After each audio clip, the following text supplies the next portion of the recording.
मित्रों, जो मनुष्य इस संसार में जन्म लेता है, क्या उसका भाग्य पहले से लिखा होता है?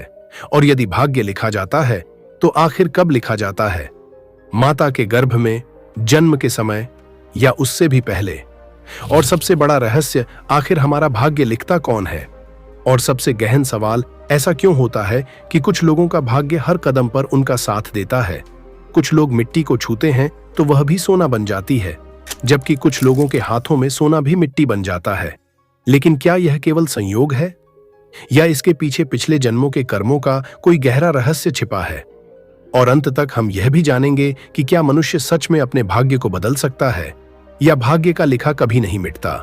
तो मित्रों, गरुड़ पुराण की इस कथा को अंत तक अवश्य देखिए, क्योंकि यदि आपने इस कथा को बीच में छोड़ दिया तो भाग्य और कर्म के इस गहरे अमृत समान ज्ञान से वंचित रह जाएंगे। तो दर्शकों, वीडियो को लाइक करें, चैनल को सब्सक्राइब करें, और आइए अब शुरू करते हैं यह रहस्यमयी कथा। एक बार गरुड़ देव भगवान कृष्ण के पास पहुंचे। उनके मन में अनेक प्रश्न और गहरी जिज्ञासा थी। प्रभु मुस्कुराकर बोले, हे गरुड़, निसंकोच अपने प्रश्न पूछो। गरुड़ जी ने मनुष्य के भाग्य को लेकर एक प्रश्न किया और कहा, हे प्रभु, कि मनुष्य का भाग्य क्या पहले से ही तय किया जाता है? कुछ क्षण रुककर गरुड़ देव ने एक और गहरा प्रश्न पूछा, हे प्रभु, क्या मनुष्य की मृत्यु भी पहले से ही निश्चित होती है? क्या जन्म की तरह मृत्यु भी भाग्य में लिखी होती है? यदि सब पहले से तय है, तो फिर कर्म और काल का क्या रहस्य है? गरुड़ के प्रश्न सुनकर भगवान श्री कृष्ण मुस्कुराए और बोले, हे गरुड़, जन्म और मृत्यु एक शाश्वत सत्य है, जिन्हें न कोई बदल सकता है और न ही टाल सकता है। यही भाग्य का सबसे गहरा खेल है, लेकिन सामान्य मनुष्य इसे समझ नहीं पाता। अब मैं तुम्हें एक ऐसी दिव्य कथा सुनाता हूं जिससे तुम्हारे सभी संदेह दूर हो जाएंगे। यह सुनकर गरुड़ देव विनम्र भाव से कथा सुनने के लिए तैयार हो गए। श्री कृष्ण बोले, हे गरुड़, इस कथा को ध्यान से अंत तक सुनना, क्योंकि गरुड़ पुराण की आधी अधूरी छोड़ी गई कथा दुख का कारण बनती है। फिर गरुड़ जी बोले, हे प्रभु, मैं इस कथा को ध्यान से अंत तक सुनूंगा। एक समय पृथ्वी लोक पर भागीरथ नाम के एक महान राजा राज्य करते थे। वे अत्यंत धर्मात्मा, न्यायप्रिय और प्रजा का पालन करने वाले थे। अपनी प्रजा को वे अपने पुत्रों के समान प्रेम करते थे। हर रात वे भेष बदलकर नगर में निकलते, ताकि अपने लोगों के सुख दुख को स्वयं देख सकें। एक रात अपनी उसी दिनचर्या के अनुसार वे नगर में भ्रमण कर रहे थे। धीरे धीरे रात बीत गई और अमृत बेला का समय आ गया। हल्की हल्की सुबह होने लगी थी। राजा नगर की परिक्रमा करते हुए उस मार्ग पर पहुंचे जहां से एक घना जंगल आरंभ होता था। तभी उनकी नजर एक युवक पर पड़ी। एक साधारण सा लकड़हारा जो कंधे पर कुल्हाड़ी लिए जंगल में प्रवेश कर रहा था। राजा चुपचाप उसे देखने लगे। वह युवक एक ऊंचे वृक्ष पर चढ़कर लकड़ी काटने लगा। तभी अचानक न जाने कहां से एक विशाल और भयानक रीछ दौड़ता हुआ वहां आ पहुंचा। यह दृश्य देखकर राजा तुरंत एक पेड़ के पीछे छिप गए। अचरज की बात यह थी कि वह भारी भरकम रीछ भी उसी वृक्ष पर चढ़ने लगा, इतनी तेजी से मानो कोई साधारण प्राणी हो। राजा यह देखकर हैरान रह गए। उधर जैसे ही लकड़हारे ने उस रीछ को अपनी ओर आते देखा, उसका शरीर डर से कांप उठा। भय इतना बढ़ गया कि उसके हाथ से टहनी छूट गई और वह सीधा जमीन पर गिर पड़ा। गिरते ही उसके प्राण निकल गए। राजा स्तब्ध रह गए। राजा के मन में तुरंत एक प्रश्न उठा, क्या यह केवल एक दुर्घटना थी, या फिर उस लकड़हारे की मृत्यु पहले से ही उसके भाग्य में लिखी जा चुकी थी? लेकिन इससे भी अधिक विचित्र घटना अब भी बाकी थी। जैसे ही वह रीछ नीचे उतरा, उसने पल भर में एक सुंदर युवती का रूप धारण कर लिया। वह शांत भाव से पास ही एक कुएं के किनारे जाकर बैठ गई, मानो किसी का इंतजार कर रही हो। यह सब देखकर राजा भागीरथ के होश उड़ गए। उन्हें अपनी आंखों पर विश्वास नहीं हो रहा था। एक प्राणी जो अभी कुछ क्षण पहले भयानक रीछ था, अब एक सुंदरी बनकर बैठा था। उनके मन में अनेक प्रश्न उठने लगे। यह कौन है? यह सब क्या हो रहा है? और मित्रों, इस समय शायद आपके मन में भी यही प्रश्न उठ रहा होगा कि आखिर ऐसा कैसे संभव हो सकता है। लेकिन कथा में आगे जो होने वाला था, वह इससे भी अधिक रहस्यमयी और चौंका देने वाला था। इसलिए इस कथा को अंत तक अवश्य देखिए। राजा भगीरथ ने सोचा, क्या यह कोई माया है या भाग्य का कोई खेल? राजा ने सच्चाई जानने का निश्चय किया और दूर खड़े होकर उस स्त्री पर नजर रखने लगे। कुछ ही देर बाद संयोग से राजा के 2 सिपाही वहां से गुजरे। वे दोनों सगे भाई थे। जैसे ही छोटे भाई की नजर उस सुंदर युवती पर पड़ी, वह उसे देखते ही मोहित हो गया। उसने बड़े भाई से कहा, भैया, उस लड़की को देखते ही मेरे मन में उसके लिए प्रेम जाग गया है। मेरा मन कहता है कि वही मेरी जीवन संगिनी बननी चाहिए।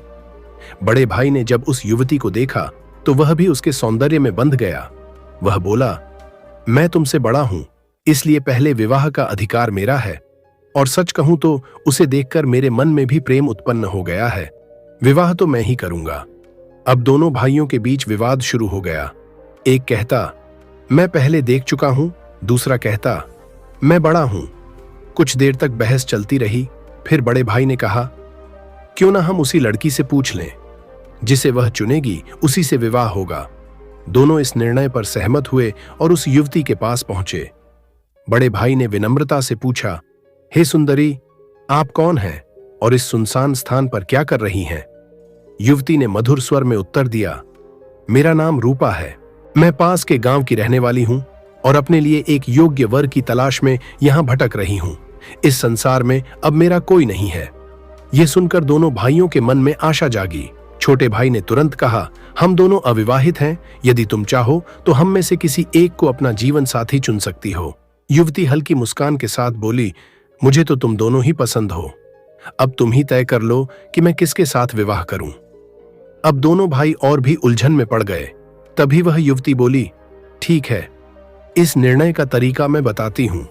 युवती ने मुस्कुराकर कहा, मैं तुम दोनों में से किसी एक से विवाह अवश्य करूंगी, पर मेरी एक शर्त है।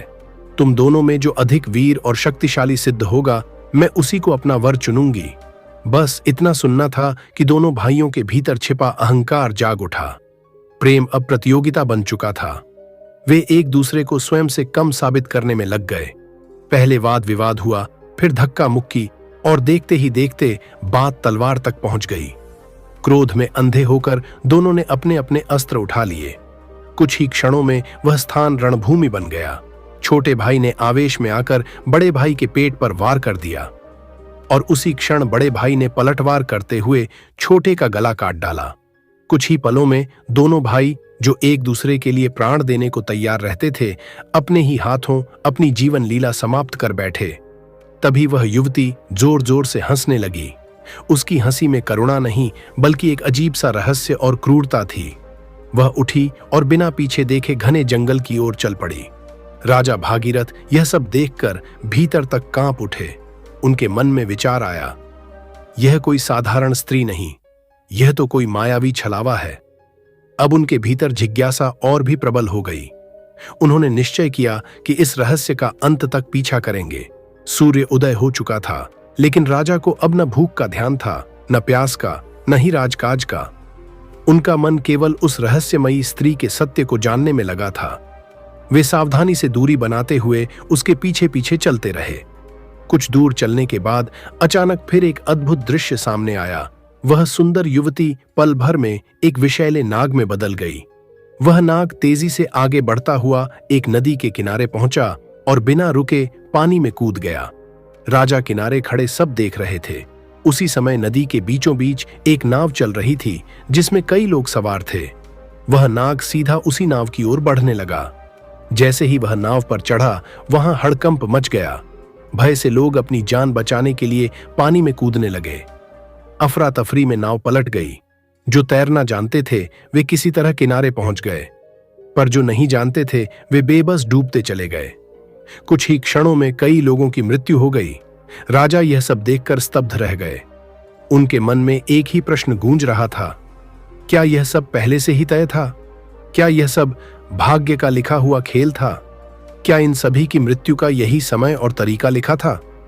थोड़ी देर बाद वह नाग फिर नदी से बाहर निकला और आगे बढ़ने लगा। राजा भी उसके पीछे पीछे चलते रहे। कुछ दूरी पर जाकर एक बार फिर उसने अपना रूप बदल लिया। इस बार वह एक दुर्बल, गरीब वृद्ध ब्राह्मण बन चुका था। राजा ने सोचा, अब यह उचित समय है इस रहस्य का पता लगाने का। वे तेजी से उसके पास पहुंचे, हाथ जोड़कर प्रणाम किया। ब्राह्मण ने भी शांत भाव से आशीर्वाद दिया। राजा ने विनम्र स्वर में पूछा, हे ब्राह्मण देव, आप कौन हैं और इस वन में अकेले कहां जा रहे हैं? वृद्ध ब्राह्मण ने आश्चर्य से कहा, क्या तुम्हें दिखाई नहीं देता? मैं एक ब्राह्मण हूं और वैद्य भी। मैं शीघ्र ही राजमहल जा रहा हूं, क्योंकि वहां के राजा के प्राण संकट में हैं। उन्हें मेरी आवश्यकता है। ये सुनते ही राजा भागीरथ के पैरों तले जमीन खिसक गई। उनके माथे पर पसीना छलक उठा। वे समझ चुके थे कि जिस राजा की बात हो रही है वह स्वयं वही है। उनकी बात सुनकर राजा का धैर्य डगमगाने लगा। मन में भय छा गया, क्योंकि जब मनुष्य के सामने उसकी मृत्यु स्वयं खड़ी होकर उससे संवाद करे तो विचलित होना स्वाभाविक है। फिर भी राजा ने साहस संभालते हुए कहा, हे विप्र, आपकी बातें सत्य प्रतीत नहीं होती। यदि आपने सच नहीं बताया तो दंड भी मिल सकता है। और यह भी जान लीजिए, इस राज्य का राजा मेरा मित्र है, उसके प्राण सुरक्षित हैं। वृद्ध ब्राह्मण मुस्कुराकर बोला, मैं सब जानता हूं, व्यर्थ मेरा समय नष्ट मत करो। अब राजा का धैर्य टूटने लगा। उन्होंने कठोर स्वर में कहा, आप ब्राह्मण नहीं हैं, आप वह नहीं हैं जो दिखाई दे रहे हैं। मैं आपको तब से देख रहा हूं जब आप एक रीछ बने हुए थे। आपने उस लकड़हारे को मरते देखा, फिर एक सुंदरी बनकर उन दोनों भाइयों को आपस में मरवा दिया, फिर नाग बनकर नाव में हाहाकार मचाया, और अब ब्राह्मण का रूप धारण किए हुए हैं। सच बताइए, आप कौन हैं? राजा के क्रोध और दृढ़ता को देखकर भी ब्राह्मण के चेहरे पर शांति बनी रही। वह बोला, यदि मैं न बताऊं तो तुम क्या कर लोगे? अब राजा ने तलवार निकाल ली और उसकी नोक ब्राह्मण की ओर कर दी। अब परिणाम के लिए तैयार हो जाओ। तुमने कई लोगों की मृत्यु का कारण बनकर बड़ा अपराध किया है। मैं तुम्हें दरबार में ले जाकर दंड दिलवाऊंगा। इतना सुनते ही वह ब्राह्मण जोर से हंस पड़ा। उसकी हंसी में एक अद्भुत निडरता थी। वह बोला, हे राजन, मैं जानता हूं कि यह राज्य महान सम्राट भागीरथ का है, और यह भी जानता हूं कि वह सम्राट तुम ही हो। यह सुनते ही राजा के हाथ कांप उठे। तलवार उनके हाथ से छूटकर नीचे गिर पड़ी। लेकिन अब राजा के मन में एक और भयावह प्रश्न उठने लगा। आखिर यह ब्राह्मण कौन था, जिसे न केवल उनके राज्य के बारे में पता था, बल्कि जिसने उन्हें भेष बदलने के बाद भी पहचान लिया? वे समझ चुके थे, यह कोई साधारण प्राणी नहीं। विनम्र होकर उन्होंने हाथ जोड़ दिए और बोले, हे प्रभु, जब आपने मुझे पहचान ही लिया है तो कृपा कर अपने वास्तविक स्वरूप का परिचय दीजिए। वृद्ध ब्राह्मण ने शांत स्वर में कहा, हे राजन, संसार में 4 हट प्रसिद्ध हैं, राजहट, बालहट, स्त्रीहट और योगहट, और तुम राजहट पर अड़े हुए हो। तुम बिना सत्य जाने मानोगे नहीं। इसलिए अब सुनो, मैं कौन हूं। क्षण भर के लिए वातावरण गंभीर हो गया और फिर वह ब्राह्मण बोला, मेरा नाम काल है। राजा का हृदय जैसे थम गया। हे राजन, वह आगे बोला, इस संसार में जो भी जन्म लेता है उसकी मृत्यु निश्चित होती है। जब एक जीव गर्भ में आता है उसी समय उसका भाग्य लिखा जाता है। उसका जीवन, उसका अंत, उसका समय, स्थान और मृत्यु का प्रकार सब पहले से निर्धारित होता है। भाग्य को टाला नहीं जा सकता है। भगवान शिव की आज्ञा से धर्मराज निर्णय लेते हैं और उनके आदेश पर मैं, काल, उस नियति को पूर्ण करने आता हूं। राजा निःशब्द होकर सुनते रहे। काल ने आगे कहा, मुझे यह भली भांति ज्ञात होता है कि किस प्राणी की मृत्यु कब, कहां और कैसे होगी। इसलिए मैं उसी के अनुसार परिस्थितियां रचता हूं, ताकि जो लिखा है वही घटित हो। जिस लकड़हारे को तुमने देखा उसकी मृत्यु पेड़ से गिरकर लिखी थी, इसलिए मुझे रीछ बनना पड़ा ताकि वह भय से गिर पड़े। जिन 2 भाइयों को तुमने मरते देखा उनकी मृत्यु एक दूसरे के हाथों ही लिखी थी, इसलिए मुझे सुंदरी बनकर उनके बीच द्वेष उत्पन्न करना पड़ा। और नाव में जो लोग डूबे उनकी मृत्यु जल में लिखी थी, इसीलिए मुझे नाग बनकर वहां जाना पड़ा। राजा की आंखों के सामने जैसे सारा सत्य स्पष्ट हो गया। वे गहरे विचार में डूब गए। थोड़ी देर बाद उन्होंने धीमे स्वर में पूछा, हे काल, आपने कहा था कि इस राज्य के राजा की मृत्यु होने वाली है, लेकिन मैं तो आपके सामने जीवित खड़ा हूं। काल ने गंभीर स्वर में उत्तर दिया, राजन, मृत्यु हो चुकी है, अपने धैर्य को संभालो। वह मृत्यु तुम्हारे छोटे भाई चित्रांगद की हुई है। यह सुनते ही राजा का हृदय टूट गया। काल ने आगे कहा, तुम्हारी अनुपस्थिति में वही राजगद्दी पर बैठा था। उसी समय शत्रु के गुप्तचर ने उस पर प्रहार किया और वह मारा गया। तुम यहां मेरे पीछे पीछे इस रहस्य को जानने में लगे रहे। और वहां नियति अपना कार्य कर गई। राजा के नेत्रों से अश्रु बहने लगे। उन्हें अपनी असहायता का अनुभव हुआ। तभी काल ने शांत स्वर में कहा, हे राजन, शोक मत करो। यह सब पहले से ही निश्चित था। तुम, मैं और इस संसार का हर प्राणी सभी इस नाटक के पात्र हैं। जो लिखा है वह होकर ही रहता है, उसे कोई मिटा नहीं सकता। भाग्य का लिखा मिटता नहीं, पर मनुष्य के कर्म ही उसे उस भाग्य तक पहुंचाने का मार्ग बनाते हैं। राजा भागीरथ के मन में अब अनेक प्रश्न उठने लगे थे। उन्होंने आश्चर्य से काल की ओर देखा और गंभीर स्वर में पूछा, हे काल, क्या तुम हर मनुष्य के साथ रहते हो? क्या तुम हर समय सभी प्राणियों के समीप उपस्थित रहते हो और फिर भी कोई तुम्हें पहचान नहीं पाता?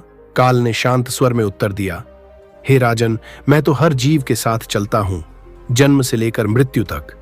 मैं हर क्षण मनुष्य के समीप ही रहता हूं, एक परछाई की तरह।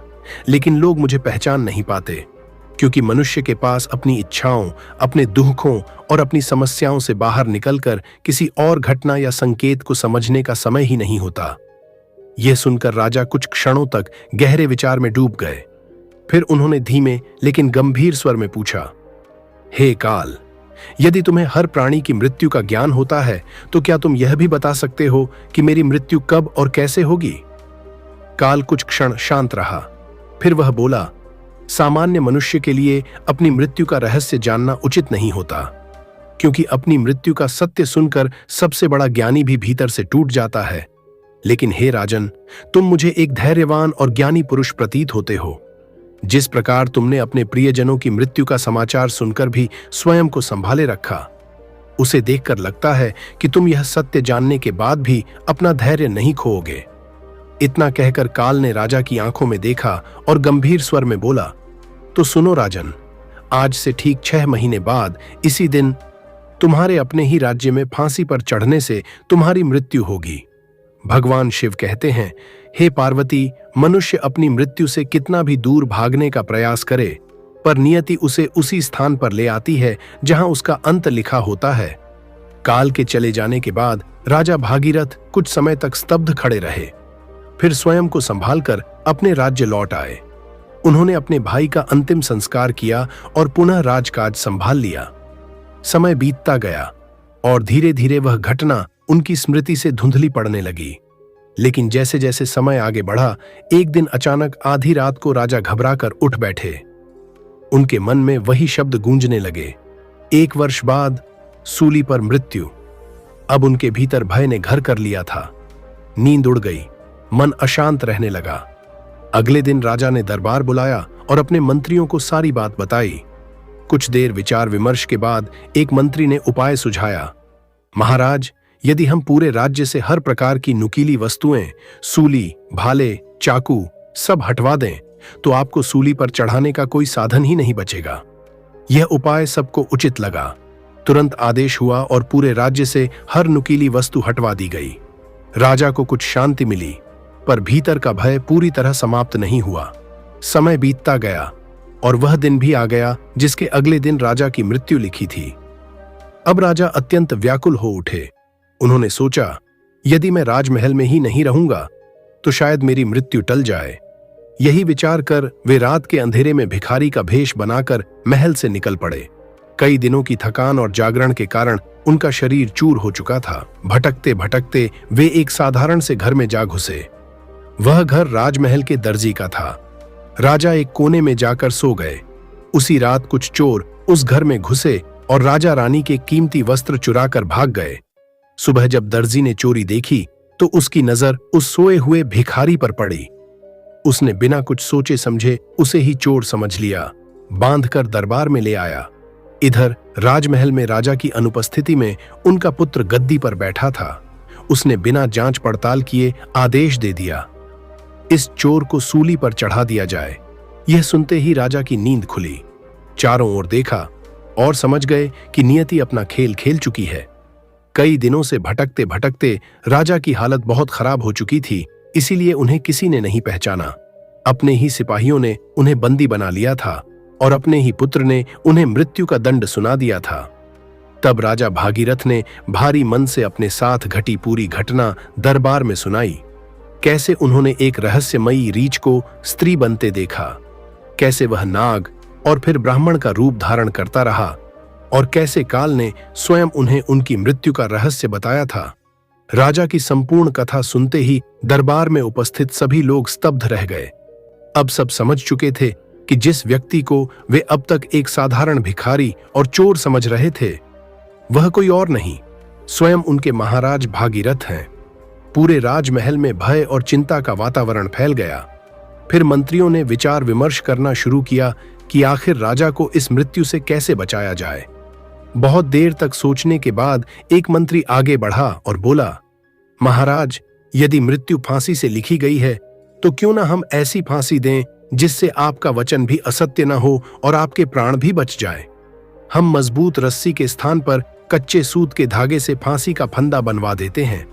वह धागा आपके भार से तुरंत टूट जाएगा और आपको कोई हानि भी नहीं पहुंचेगी। मंत्री की यह बात सुनकर राजा भागीरथ को कुछ आशा बंधी।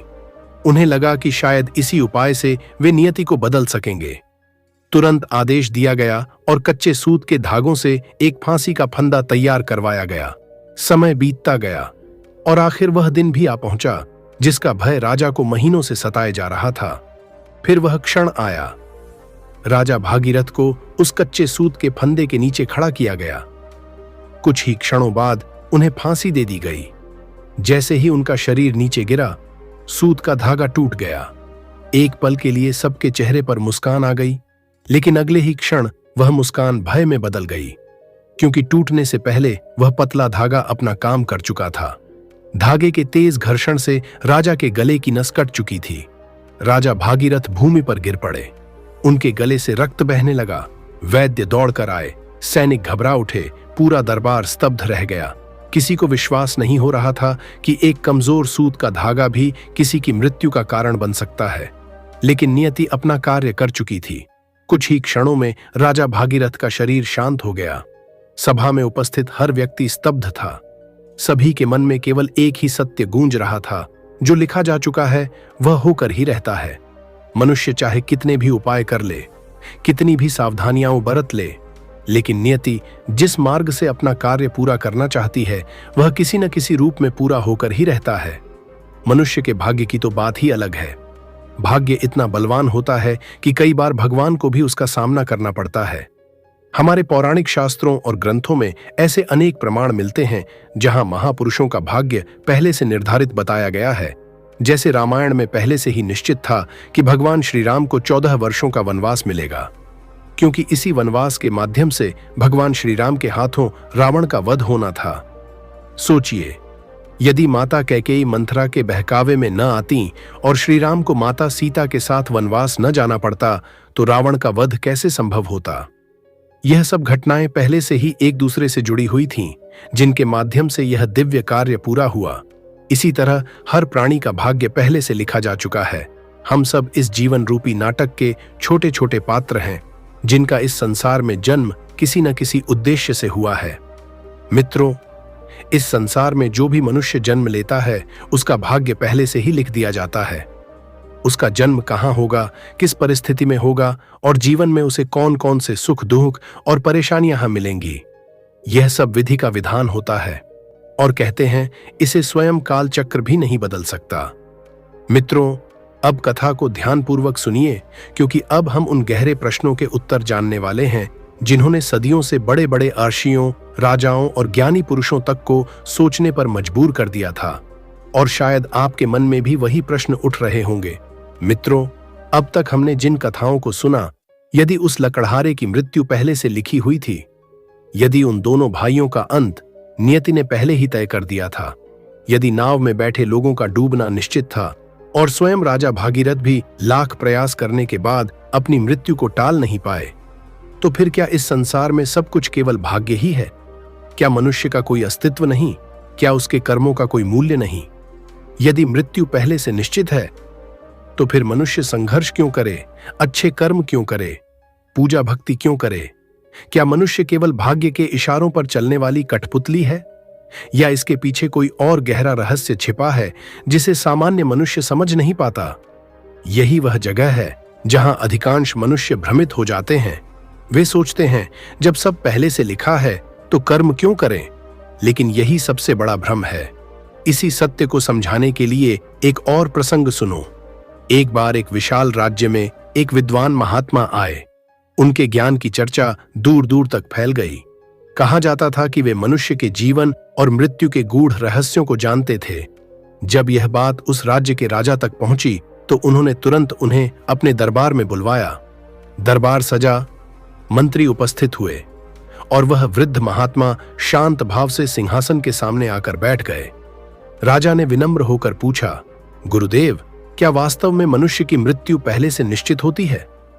महात्मा मुस्कुराए और बोले, हां राजन, इस पृथ्वी पर जन्म लेने वाले प्रत्येक प्राणी की मृत्यु निश्चित होती है। उसका समय भी निश्चित होता है। यह एक शाश्वत सत्य है जिससे कोई भी बच नहीं सकता।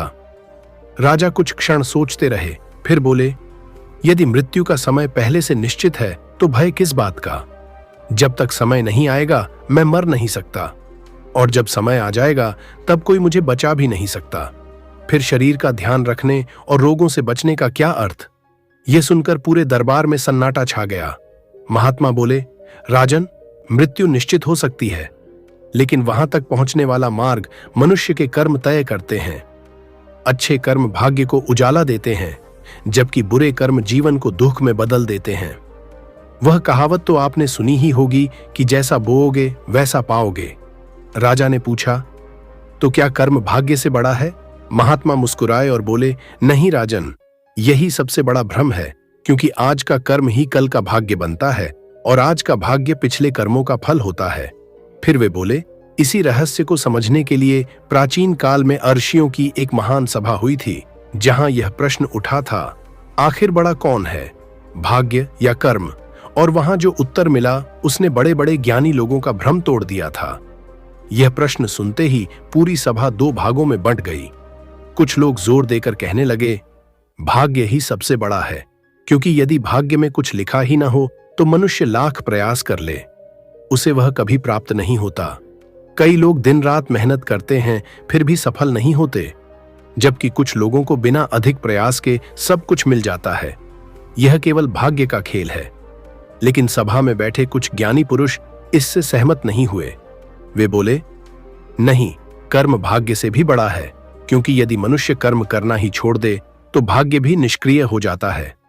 खेत में बीज पड़ा रहे लेकिन किसान उसे पानी न दे, उसकी देखभाल न करे, तो क्या केवल भाग्य के भरोसे फसल उग जाएगी? नहीं, भाग्य अवसर दे सकता है, लेकिन उसे फल में बदलने का कार्य कर्म ही करता है। तभी एक वृद्ध ज्ञानी महात्मा मुस्कुराए और बोले, तुम सब आधा सत्य जानते हो, इसलिए भ्रमित हो। वास्तव में भाग्य और कर्म दोनों एक दूसरे से अलग नहीं हैं। भाग्य कोई आकाश से गिरने वाली वस्तु नहीं, बल्कि मनुष्य के पुराने कर्मों का ही फल है।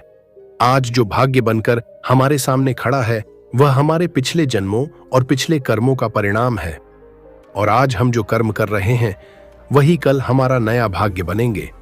महात्मा ने आगे कहा, समझो कि भाग्य एक बीज की तरह है, लेकिन उस बीज को वृक्ष बनाने का काम कर्म करता है। यदि बीज अच्छा हो लेकिन मनुष्य आलसी हो जाए, प्रयास करना छोड़ दे, तो बीज भी नष्ट हो जाएगा। और यदि बीज कमजोर हो लेकिन मनुष्य निरंतर पुरुषार्थ करता रहे, तो धीरे धीरे वही भूमि हरी भरी हो जाती है। इसलिए यह कहना कि केवल भाग्य बड़ा है अधूरा सत्य है, और यह कहना कि केवल कर्म ही सब कुछ है, यह भी पूर्ण सत्य नहीं, क्योंकि कर्म और भाग्य दोनों मिलकर ही जीवन का निर्माण करते हैं। मित्रों, अब तक हमने जाना कि भाग्य और कर्म दोनों एक दूसरे से जुड़े हुए हैं, लेकिन अब हम इस कथा के सबसे महत्वपूर्ण और रहस्यमयी भाग में प्रवेश करने जा रहे हैं। दर्शकों, हमारे मन में एक प्रश्न जरूर उठता है, आखिर भाग्य लिखा कब जाता है? गर्भ में, जन्म के समय, या उससे भी पहले? और सबसे बड़ा रहस्य, आखिर मनुष्य का भाग्य लिखता कौन है? गरुड़ पुराण में बताए गए इसी गहरे रहस्य को आज हम विस्तार से जानेंगे, इसलिए इस कथा के अंत तक अवश्य बने रहिए। जब कोई बच्चा इस संसार में जन्म लेता है तब हर मनुष्य के मन में एक प्रश्न जरूर उठता है, क्या इसका भाग्य पहले से लिखा जा चुका है? क्या इसकी पूरी जीवन यात्रा पहले ही तय हो चुकी है? क्या ईश्वर ने पहले से निर्धारित कर दिया है कि यह कितना जिएगा, क्या पाएगा और कब इस संसार से विदा होगा? यही वह गहरा प्रश्न है जिसने सदियों से आर्षियों और ज्ञानी पुरुषों को चिंतन करने पर मजबूर किया है। मित्रों, भाग्य कोई साधारण विषय नहीं, बल्कि जीवन और मृत्यु के बीच छिपा एक गहरा रहस्य है। हमारे प्राचीन ग्रंथों ने इस विषय पर गहरा प्रकाश डाला है। कहा जाता है कि जब कोई आत्मा मां के गर्भ में प्रवेश करती है, तब वह पूरी तरह जागृत होती है। उसे अपने पिछले जन्मों का स्मरण होता है। उसे याद रहता है कि उसने कौन कौन से कर्म किए, कहां सुख पाया और कहां दुख भोगा। गर्भ में रहते हुए वह भीतर ही भीतर ईश्वर से प्रार्थना करती है, हे प्रभु, इस बार मुझे ऐसा जीवन देना जिसमें मैं सही मार्ग पर चल सकूं, अपने कर्मों का हिसाब पूरा कर सकूं और इस जन्म को व्यर्थ न जाने दूं। लेकिन जैसे ही वह मां की कोख से बाहर आती है, एक रहस्यमयी विस्मरण हो जाता है। वह अपने पुराने जन्म, पुराने कर्म और अपनी प्रतिज्ञाएं सब भूल जाती है। और यही माया है, यही ईश्वर की लीला है। लेकिन यहां एक बहुत गहरी बात छिपी हुई है। जब आत्मा गर्भ में होती है, तब उसके साथ उसके पिछले जन्मों के कर्मों का पूरा लेखा जोखा भी होता है। उन्हीं कर्मों के आधार पर उसके नए जीवन की नींव रखी जाती है। गरुड़ पुराण में कहा गया है कि मनुष्य के जीवन की 5 मुख्य बातें गर्भ में ही निर्धारित होने लगती हैं। उसकी आयु, कर्मों का फल, धन संपत्ति, विद्या और मृत्यु का समय सोचिए। जब एक शिशु ने अभी इस संसार की रोशनी भी नहीं देखी होती, तब भी उसके जीवन की कई दिशाएं तय होने लगती हैं। वह अल्पायु होगा या दीर्घायु, उसे सुख अधिक मिलेगा या संघर्ष, वह ज्ञान के मार्ग पर चलेगा या अज्ञान में भटकेगा, उसे समृद्धि मिलेगी या अभाव, और उसका अंत किस परिस्थिति में होगा। इन सब की प्रारंभिक रचना गर्भ में ही होने लगती है। लेकिन इसका अर्थ यह नहीं कि सब कुछ पत्थर की लकीर बन जाता है। मनुष्य का भाग्य उसके कर्मों से जुड़ा होता है, और ये कर्म केवल इस जन्म के नहीं बल्कि पिछले जन्मों के भी होते हैं। यही कारण है कि एक ही घर में जन्म लेने वाले 2 लोगों का जीवन भी अलग होता है। किसी को जल्दी सफलता मिलती है तो किसी को संघर्ष करना पड़ता है, क्योंकि हर आत्मा अपने अलग अलग कर्मों का फल लेकर इस संसार में आती है। शास्त्रों के अनुसार मृत्यु के बाद आत्मा के कर्मों का लेखा जोखा देखा जाता है और उन्हीं के आधार पर अगले जन्म का भाग्य निर्धारित होता है। अर्थात आज के कर्म ही कल के भाग्य का निर्माण करते हैं। और मित्रों, इस गहरे रहस्य को हम वीडियो में आगे और विस्तार से जानेंगे। इसी सत्य को समझाने के लिए एक सुंदर कथा सुनाई जाती है। एक बार नारद मुनि भ्रमण करते हुए ब्रह्मलोक पहुंचे। वहां उन्होंने देखा कि ब्रह्मा जी अत्यंत ध्यान से कुछ लिख रहे हैं। नारद जी ने उत्सुकता से पूछा, प्रभु, आप क्या लिख रहे हैं?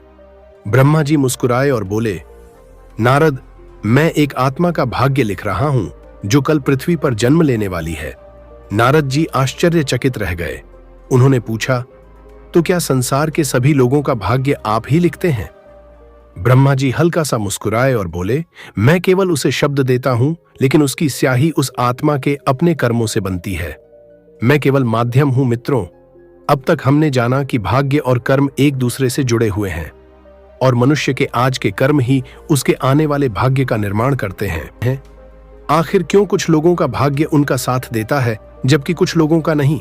सुनिए एक अद्भुत कथा जो आपके मन के सारे सवालों के जवाब दे देगी। यह कथा है 2 भाइयों की, जिनका नाम था राजन और मोहन। दोनों भाई एक ही मां की कोख से पैदा हुए, एक ही घर में पले बढ़े, एक ही स्कूल में पढ़े, एक ही तरह की परवरिश मिली। लेकिन जब वो बड़े हुए तो उनकी किस्मत में जमीन आसमान का फर्क हो गया। बड़े भाई राजन ने जो भी काम शुरू किया वो सफल होता गया। छोटा सा दुकान खोली तो ग्राहकों की भीड़ लग गई। थोड़े पैसे लगाकर व्यापार किया तो मुनाफा ही मुनाफा हुआ। जहां हाथ लगाया वहीं सोना बन गया। लोग कहने लगे कि राजन के हाथों में जादू है, उसकी किस्मत बहुत तेज है। राजन का भाग्य मानो हर कदम पर उसका साथ दे रहा था। जब भी कोई परेशानी आती, अचानक कोई न कोई रास्ता निकल आता। व्यापार में उसे लगातार सफलता मिलती गई और लोग कहने लगे कि उसका भाग्य बहुत प्रबल है। लेकिन दूसरी तरफ मोहन की किस्मत बिल्कुल उल्टी थी। वह भी मेहनती और ईमानदार था, बल्कि कई बार राजन से ज्यादा मेहनत करता था। फिर भी उसके हर काम में नुकसान होता। दुकान खोली तो ग्राहक नहीं आए, व्यापार किया तो घाटा हो गया। लोग कहने लगे कि उसका भाग्य उसका साथ नहीं देता। मोहन अक्सर सोचता, मैं भी मेहनत करता हूं, फिर मेरा भाग्य मेरा साथ क्यों नहीं देता? एक दिन दोनों भाइयों ने सोचा कि चलो किसी महात्मा के पास चलते हैं, उनसे पूछते हैं कि आखिर यह फर्क क्यों है। और वो दोनों चल पड़े एक सिद्ध संत के आश्रम की तरफ जो जंगल में रहते थे। कहते हैं वो महात्मा बहुत ज्ञानी थे, त्रिकालदर्शी थे, पिछले जन्मों को देख सकते थे, भविष्य जान सकते थे। जब दोनों भाई उनके पास पहुंचे तो महात्मा उन्हें देखते ही मुस्कुरा दिए, जैसे वो पहले से ही जानते हों कि ये दोनों आने वाले हैं। राजन और मोहन ने प्रणाम किया और अपनी समस्या बताई। मोहन ने कहा, महाराज मैं बहुत परेशान हूं, मेरा भाई और मैं एक ही तरह से जीते हैं, फिर भी उसकी किस्मत साथ देती है और मेरी नहीं। क्या मैंने कोई पाप किया है? क्या मेरे पिछले जन्म में कोई बुरा कर्म था? महात्मा मुस्कुराए और बोले, बैठो बेटा, मैं तुम्हें तुम्हारे पिछले जन्म के बारे में बताता हूं। उसे जानने के बाद तुम्हारे सारे सवालों के जवाब तुम्हें स्वयं मिल जाएंगे। यह सुनकर दोनों भाई ध्यान से महात्मा की बातें सुनने लगे। बहुत समय पहले की बात है। एक गांव में तुम्हारा जन्म एक व्यापारी के रूप में हुआ था। एक का नाम था देवदास और दूसरे का नाम था कालिदास। दोनों का एक साथ व्यापार का काफिला चला करता था। एक दिन वो दोनों अपना माल लेकर दूसरे शहर जा रहे थे। रास्ते में चलते चलते अचानक सांझ होने लगी। आसमान में काले बादल छा गए और जंगल का रास्ता पहले से भी ज्यादा भयावह दिखाई देने लगा। तभी दूर एक सूखे पेड़ के नीचे उन्हें एक विचित्र साधु दिखाई दिया। उसकी आंखें बंद थीं, शरीर धूल से ढका हुआ था और ऐसा लग रहा था मानो वह कई दिनों से भूखा प्यासा हो। कालिदास ने उस साधु को देखते ही अपने बैलों की रफ्तार बढ़ा दी। उसने धीमे स्वर में कहा, देवदास, इन साधुओं के चक्कर में मत पड़ो, रात होने वाली है। अगर देर हो गई तो जंगल में डाकुओं का खतरा है। लेकिन न जाने क्यों देवदास के कदम वहीं रुक गए। उसके मन में अचानक एक अजीब सी बेचैनी उठी। देवदास को ऐसा महसूस हुआ कि वह साधु कोई साधारण मनुष्य नहीं है। वह तुरंत गाड़ी से उतरा, उनके चरणों में झुका और बोला, महाराज कृपया यह भोजन स्वीकार कीजिए। साधु ने आंखें खोली। उनकी आंखों में ऐसा तेज था कि देवदास भी कुछ क्षण के लिए कांप उठा। साधु मुस्कुराकर बोले, बेटा, संसार में बहुत कम लोग ऐसे होते हैं जो किसी अजनबी का दुख देखकर रुक जाए। देवदास ने अपना सारा भोजन साधु को दे दिया। जाते जाते साधु ने उसके सिर पर हाथ रखकर कहा, आज तुमने केवल एक भूखे को भोजन नहीं कराया, तुमने अपने भाग्य का एक बंद द्वार खोल दिया है। याद रखना, तुम्हारे ये कर्म एक दिन तुम्हारी रक्षा करेंगे। देवदास कुछ समझ नहीं पाया, लेकिन कालिदास मन ही मन हंस पड़ा। उसे लगा यह सब साधुओं की बातें हैं। वह बोला, व्यापार दया से नहीं बुद्धि से चलता है। लेकिन शायद वह नहीं जानता था कि उसी क्षण दोनों के भाग्य की दिशा बदलनी शुरू हो चुकी थी। कुछ दूर आगे बढ़ने के बाद दोनों एक उफनती नदी के पास पहुंचे। तभी अचानक किसी स्त्री की चीख सुनाई दी, बचाओ, बचाओ। उन्होंने देखा एक बूढ़ी औरत तेज बहाव में डूब रही थी। पानी इतना भयानक था कि कालिदास डर गया। उसने कहा, देवदास मत जाओ, तुम भी मर जाओगे। लेकिन देवदास ने एक पल भी नहीं सोचा और सीधे नदी में कूद पड़ा। कुछ क्षणों तक वह लहरों में दिखाई ही नहीं दिया। फिर अचानक वह उस बूढ़ी औरत को बचाकर बाहर ले आया। बूढ़ी औरत की आंखों से आंसू बहने लगे। उसने कांपते हाथों से देवदास के सिर पर हाथ रखा और बोली, बेटा, आज तुमने केवल मेरी जान नहीं बचाई, समय आने पर यही पुण्य तुम्हें उस मृत्यु से बचाएगा जहां कोई सहारा काम नहीं आएगा। देवदास ये सुनकर हैरान रह गया। उसे समझ नहीं आया कि वह औरत ऐसा क्यों कह रही है। दर्शकों, ये घटनाएं एक के बाद एक इस प्रकार घट रही थीं, मानो स्वयं भगवान उनकी परीक्षा ले रहे हों। यहीं से धीरे धीरे दोनों के भाग्य का अंतर बढ़ने लगा। एक के पुण्य उसके लिए अदृश्य रक्षा कवच बनते जा रहे थे, जबकि दूसरा हर मौके पर केवल अपना स्वार्थ चुन रहा था। फिर कुछ ऐसा हुआ जिसने दोनों की जिंदगी हमेशा के लिए बदल दी। एक रात दोनों के काफिले घने जंगल से गुजर रहे थे। चारों तरफ सन्नाटा था। तभी अचानक डाकुओं ने दोनों काफिलों को घेर लिया। तलवारें चमक रही थीं और कालिदास डर से कांप उठा। डाकू सबसे पहले देवदास का सामान लूटने ही वाले थे कि तभी दूर से घोड़ों की आवाज सुनाई दी। कुछ ही क्षणों में राजा के सैनिक वहां पहुंच गए। डाकू घबराकर भाग निकले और देवदास का सारा माल बच गया। लेकिन असली रहस्य अभी बाकी था। डाकुओं का दूसरा दल पहले ही कालिदास के काफिले को लूट चुका था। सैनिक जब तक वहां पहुंचे तब तक उसका सब कुछ बर्बाद हो चुका था। कालिदास जमीन पर बैठा सोच रहा था, एक ही रात, एक ही जंगल और एक ही हमला। फिर भी देवदास बच कैसे गया और उसका सब कुछ लुट कैसे गया? तो दर्शकों, यही भाग्य का सबसे गहरा रहस्य है। देवदास के पुण्य कर्म उसके लिए एक अदृश्य रक्षा कवच बन चुके थे। उसके अच्छे कर्म संकट आने से पहले ही उसकी रक्षा का मार्ग तैयार कर रहे थे, जबकि कालिदास हर बार स्वार्थ चुनता गया और धीरे धीरे उसके कर्म ही उसके दुर्भाग्य का कारण बनते गए। क्योंकि कई बार मनुष्य को दिखाई देता है कि उसे अचानक सहायता मिल गई, लेकिन वह यह नहीं देख पाता कि उस सहायता की नींव उसके पुराने कर्मों ने बहुत पहले ही रख दी थी। महात्मा ने कहा, अब तुम्हें समझ आया? राजन, तुम पिछले जन्म में देवदास थे और मोहन तुम कालिदास थे। तुमने पिछले जन्म में जो पुण्य कर्म किए थे उनका फल तुम इस जन्म में भोग रहे हो, और मोहन, तुमने पिछले जन्म में जो अवसर गंवाए, जो मदद नहीं की, उसका फल भी तुम इस जन्म में भोग रहे हो। लेकिन यहां सबसे महत्वपूर्ण बात यह है कि यह स्थिति स्थायी नहीं है। तुम अपने वर्तमान कर्मों से इसे बदल सकते हो। राजन, तुम्हारा भाग्य साथ दे रहा है क्योंकि तुम्हारे पुण्य कर्मों का खाता भरा हुआ है। लेकिन अगर तुमने इस जन्म में अहंकार कर लिया, दूसरों की मदद करना बंद कर दिया, बुरे कर्म करने लगे, तो धीरे धीरे तुम्हारा पुण्य खाता खाली होता जाएगा और तुम्हारा भाग्य भी साथ छोड़ देगा। और मोहन, तुम्हारा भाग्य साथ नहीं दे रहा क्योंकि तुम्हारे पुण्य कर्मों का खाता कम है। लेकिन अगर तुम अभी से अच्छे कर्म करना शुरू कर दो, निस्वार्थ भाव से दूसरों की मदद करो, दान पुण्य करो, सेवा करो, तो धीरे धीरे तुम्हारा पुण्य खाता भरने लगेगा और एक दिन तुम्हारा भाग्य भी पलट जाएगा। महात्मा की बातें सुनने के बाद दोनों भाई कुछ देर तक शांत बैठे रहे। उनके मन में जैसे वर्षों से दबे हुए प्रश्न जाग उठे थे। तभी मोहन ने धीरे से महात्मा की ओर देखा और बोला, महाराज, यदि मनुष्य अपने कर्मों से अपने भाग्य को बदल सकता है, तो फिर वे कौन से कर्म हैं जो सच में भाग्य को बदलने की शक्ति रखते हैं? कौन से ऐसे कार्य हैं जिन्हें हर मनुष्य को अपने जीवन में अवश्य करना चाहिए? राजन ने भी विनम्रता से कहा, गुरुदेव, यदि अच्छे कर्मों से भाग्य बदल सकता है तो कृपा करके हमें वह मार्ग बताइए जिस पर चलकर मनुष्य अपने जीवन के दुखों को कम कर सके और अपने आने वाले भाग्य को उज्जवल बना सके। दोनों भाइयों की बात सुनकर महात्मा मुस्कुराए और बोले, बेटा, मनुष्य अच्छे कर्म, सत्य, धर्म और ईश्वर भक्ति के द्वारा अपने आने वाले भाग्य को बदल सकता है। हमारे प्राचीन ग्रंथों में भी यही बताया गया है कि शुद्ध कर्म ही उज्जवल भविष्य का निर्माण करते हैं। महात्मा ने आगे कहा, सबसे पहला मार्ग है सत्य और धर्म का पालन, क्योंकि जब मनुष्य सत्य के साथ खड़ा होता है तब धीरे धीरे उसका भाग्य भी उसके पक्ष में खड़ा होने लगता है। दूसरा मार्ग है माता पिता की सेवा और सम्मान। जिस घर में माता पिता का आदर होता है वहां ईश्वर की कृपा स्वयं चलकर आती है।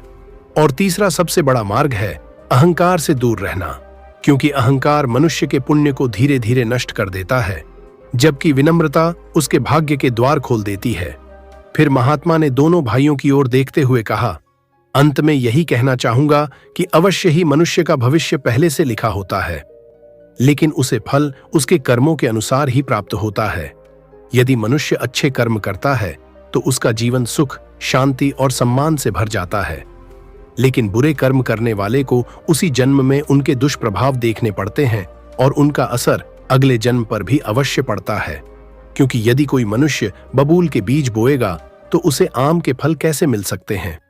यही कारण है कि हमारे शास्त्र हमेशा धर्म और पुण्य कर्म करने की प्रेरणा देते हैं, क्योंकि यही वह मार्ग है जो मनुष्य को जन्म मरण के इस अंतहीन चक्र से बाहर निकाल सकता है। अन्यथा बुरे कर्म करने वाले को भगवान के चरणों में भी स्थान नहीं मिलता। इसी सत्य को गोस्वामी तुलसीदास ने भी अपनी चौपाई में स्पष्ट किया है, कर्म प्रधान विश्व करि राखा। अर्थात मनुष्य जैसा कर्म करता है उसे वैसा ही फल प्राप्त होता है। और हाँ, जीवन में किस मार्ग पर फूल मिलेंगे और कहाँ कांटे बिछे होंगे, यह मनुष्य स्वयं अपने कर्मों से तय करता है। तो मित्रों, यदि इस कथा ने आपके मन को स्पर्श किया हो तो हमें अपना समर्थन अवश्य दीजिए। और यदि आपने इस श्रृंखला का पहला भाग अभी तक नहीं देखा तो उसे अवश्य देखिए, क्योंकि उसके बिना यह ज्ञान पूर्ण रूप से अधूरा रह जाएगा। कमेंट में जरूर बताइए कि आपको यह कथा कैसी लगी। आपका प्रेम, आपका समर्थन और आपके शब्द ही हमें ऐसी रहस्यमयी और ज्ञानवर्धक कथाएं आप तक पहुंचाने की प्रेरणा देते हैं। तो पार्ट 1 देखने से पहले इस वीडियो को लाइक करें, चैनल को सब्सक्राइब करें। जुड़े रहिए ऑडियो बुक की गंगा के साथ और सुनते रहिए सनातन धर्म की ऐसी ही अद्भुत कथाएं। जय सनातन।